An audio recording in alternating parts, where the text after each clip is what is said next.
Сіз жақта бәрі жақсы ма? Қыс жетіп, әппақ ағылпа қар басты ма? Білем ғой мама, алаңдап жүрсің қарайлап, өзіңмен бірге алыстап кеткен талай бақ.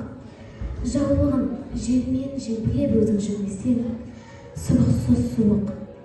сұрықсыз суық көрінеді екен сарай жақ.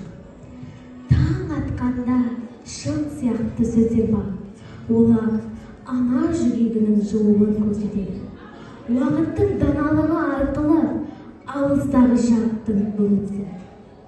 Анашым, сіздің жолдарыңыз бақыттың айнасын айналады. Сіздің сөздеріңіз түнде шабыттандыратын сәулелер сияқты.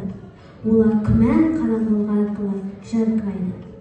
Менің жаным құс сияқты жарықтандырылады. Анашым, сіздің хатыңыз түнде жұлдыздар сияқты оттай жанып тұрады. Мен уақыт парақтары арқылы мен парақтарды парақтаймын. Әр парақта сіздің қамқорлығыңыз бен мейірімділігіңіз бар.